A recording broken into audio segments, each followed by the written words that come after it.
आज बात करते हैं हम लोग, एक बहुत इंपॉर्टेंट कॉन्सेप्ट है। अगर आप लाइफ में कुछ चेंज और एवोल्यूशन चाहते हैं तो उसके लिए बहुत शानदार सा कॉन्सेप्ट है जिसे कहते हैं ABCDE synchronization for change and evolution.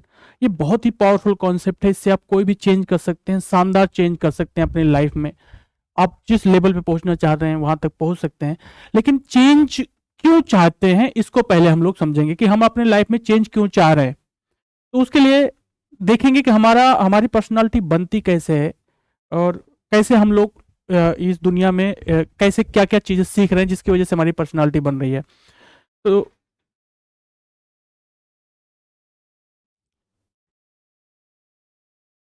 इसके लिए देखते हैं हम लोग कि अगर पूरे वर्ल्ड के स्पेक्ट्रम को देखा जाए तो चार टाइप के लोग, फोर टाइप्स के लोग एग्जिस्ट कर रहे हैं इस दुनिया में।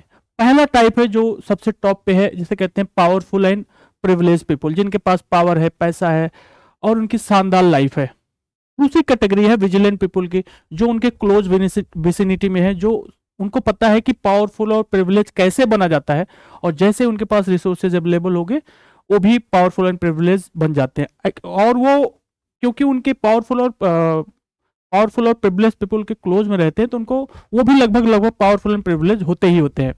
थर्ड कैटेगरी होती है स्ट्रगलिंग पीपल को, जिनको पता ही नहीं है कि लोग पावरफुल और प्रिविलेज बन कैसे रहे, उनके पास इंफॉर्मेशन नहीं है, बस उनको वो लाइफ स्टाइल तो दिख रही है पावरफुल एंड प्रिविलेज लोगों की, पर उनको पता ही नहीं कि वहां पे पहुंचा कैसे जाता, किया क्या जाता है। तो ऐसे लोग स्ट्रगलिंग फेज में रहते हैं क्योंकि उनको रिचनेस तो दिख रही है लेकिन रिचनेस आती कैसे है वो उनके पास इंफॉर्मेशन नहीं, इसलिए स्ट्रगलिंग फेज में रहते हैं।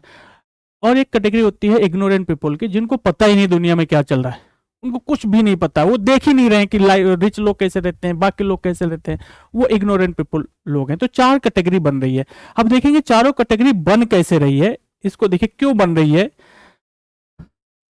हम जब कहीं पर पैदा होते हैं, कहीं पर भी होते हैं, किसी घर में जन्म लेते हैं, तो हमारे चारों तरफ एक सराउंडिंग होती है, उसकी वजह से हमारे पास सपोर्ट सिस्टम जनरेट होता है। सपोर्ट सिस्टम की वजह से होता क्या है कि हमको उसी हिसाब से उसी लेवल पे हमको इंफॉर्मेशन मिलती है पूरी दुनिया की, उसकी वजह से हमको इंटरेस्ट डेवलप होता है किसी पर्टिकुलर फील्ड में, और उस फील्ड में हम उस फील्ड में आगे बढ़ने के लिए इंटेंशन रखते हैं, कुछ करना चाहते हैं। उसकी वजह से जब करना चाहते हैं तो हमको उस हिसाब से इंटेलिजेंस मिलता है, उस हिसाब से समझदारी आती है, और अगर हमारे पास इनिशियल रिसोर्सेज अवेलेबल होते हैं तो हम कुछ करना शुरू कर देते हैं और इनिशिएटिव ले लेते हैं, उस फील्ड में आगे बढ़ जाते हैं।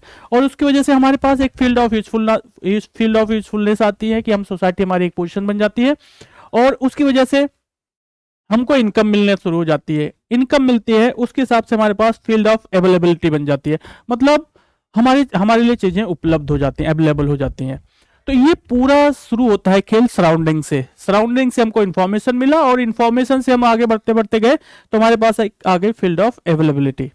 ये फील्ड ऑफ अवेलेबिलिटी ही सबसे इंपॉर्टेंट चीज है आपकी लाइफ में, कि आप एक एक रेंज है आपकी, उसके बाहर की चीजें आपके लिए अवेलेबल नहीं है, और एक रेंज है उसके नीचे की चीजें आपको अवेलेबल है। जो लोग इस फील्ड ऑफ अवेलेबिलिटी के अंदर रहते हैं और उसी चीजों को डिजायर करते हैं, उनकी लाइफ इजी होती है, उनको कोई स्ट्रगल नहीं होता क्योंकि चीजें अवेलेबल रहती है। और जो लोग अपनी फील्ड ऑफ अवेलेबिलिटी के बाहर कोई चीज चाहने की कोशिश करते हैं तो वहां से स्ट्रगल शुरू होता है, क्योंकि एक्सपेक्टेशन है कुछ और जब रियल ग्राउंड पे जाते हैं तो एक्सपीरियंस होता है कुछ और। एक्सपेक्टेशन वर्सेस एक्सपीरियंस की वजह से बहुत तगड़ा सा एक स्ट्रगल जनरेट होता है, जिसकी वजह से डिप्रेशन, एंगर से सब आ रहा है। तो इसका मतलब हमारी लाइफ में फील्ड ऑफ अवेलेबिलिटी का बहुत ही इंपॉर्टेंट रोल है, कि अगर हम अपनी पोजीशन को समझ जाएं कि हमारे लिए क्या क्या चीजें अवेलेबल हैं। जो चीजें इजिली अवेलेबल होती हैं इसका मतलब वो हमारे फील्ड ऑफ अवेलेबिलिटी के में है, और जो नहीं अवेलेबल होती इसका मतलब वो हमारे फील्ड ऑफ अवेलेबिलिटी के बाहर है। तो ये हमारे लिए स्ट्रगल पैदा कर देगा। तो पहली बात तो देखते हैं कि फील्ड ऑफ अवेलेबिलिटी जो होती है वो बनती कैसे है।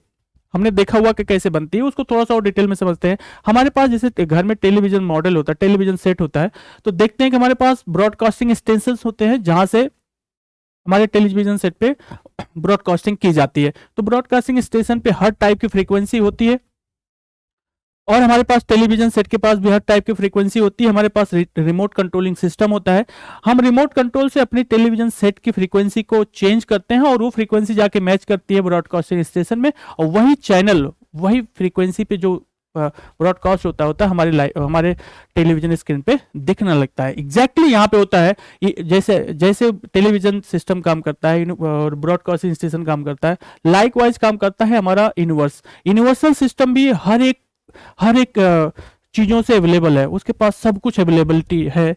हमारा बॉडी सिस्टम है जैसे टेलीविजन सिस्टम है, हमारी ब्रेन फाइल और सेंसेस ऐसा है जो रिमोट कंट्रोल की तरह काम करती है। मतलब क्या हो रहा है, हमारी सेंसेस बाहर से चीज़ों को देख रही हैं, उसकी वजह से ब्रेन फाइल में वो सब स्टोर हो रहा है, उसकी वजह से हमारी बॉडी एक सर्टेन ऑर्बिट पे, एक सर्टेन फ्रीक्वेंसी पे आ जा रही है और उस फ्रीक्वेंसी की वजह से यूनिवर्स हमको सब कुछ दे रहा है। इसका मतलब सेंसेस बाहर से कुछ देख रही हैं और ब्रेन फाइल की वजह से, ब्रेन फाइल में सेव हो रही है और उसकी वजह से हमारा हार्मोनल सिस्टम चेंज हो रहा है, उसकी वजह से हमारी एक ऑर्बिट बन रही है, उस ऑर्बिट के हिसाब से जो फ्रीक्वेंसी पे है हमारी फील्ड ऑफ अवेलेबिलिटी बन जा रही है, वो चीजें हमारे लिए अवेलेबल हो जा रही हैं। नॉर्मली होना क्या चाहिए था कि यूनिवर्स और इंडिविजुअल के बीच में ऐसा होना चाहिए था कि यूनिवर्स, इंडिविजुअल पर्सन जो भी उसको मांगेगा यूनिवर्स उसको प्रोवाइड कर देगा। लेकिन समस्या क्या होती है कि बीच में एक आ जाता है वर्ल्ड सिस्टम। मतलब समझिए इसको, यूनिवर्सल सिस्टम है, ये यूनिवर्स का सिस्टम है और नीचे सबसे है इंडिविजुअल सिस्टम। इंडिविजुअल सिस्टम में क्या हो गया, बॉडी सिस्टम, ब्रेन फाइल और सेंसेस। तो जब ये अगर ये अपने इंट्रिंसिक कैरेक्टर में रहे कि मतलब जैसा है वैसा ही रहे, उसका उस पे बाहर का कोई असर ना रहे, उसमें फेकनेस ना आए, तो जो कुछ वो मांगेगा यूनिवर्स से, यूनिवर्स उसको प्रोवाइड करेगा, उसकी लाइफ शानदार होती है। लेकिन बीच में जो यूनिवर्स इतना दिन पहले एग्जिस्ट कर रहा है कि एक वर्ल्ड सिस्टम बीच में आ गया है, लोगों की एक लेयर आ गई, उनकी बिलीफ सिस्टम, उनकी समझ यूनिवर्सल सिस्टम और इंडिविजुअल सिस्टम के बीच में आ गया है। तो क्या हो जा रहा है कि इंडिविजुअल सिस्टम जो है वो ओरिजिनल रह ही नहीं जा रहा है, वो पॉल्यूटेड हो जा रहा है, इंपोज्ड बिलीफ सिस्टम उसके अंदर आ जा रहा है, उसका अपना इंट्रिंसिक सिस्टम इंपोज्ड की वजह से इम्पॉल्यूटेड हो रहा है, वो ओरिजिनल रह ही नहीं जा रहा है, वो फेक हो जा रहा है और उस फेकनेस की वजह से वो है कुछ, दिखा कुछ रहा है। उसकी वजह से यूनिवर्स यूनिवर्स जो उसको दे रहा है वो बहुत एटेंडम कुछ भी मिल रहा है उसको, क्योंकि ये फ्रीक्वेंसी एटेंडम भेज रहा है यूनिवर्स को, तो यूनिवर्स रिटर्न में ऐसे एटेंडम चीजें दे रहा है।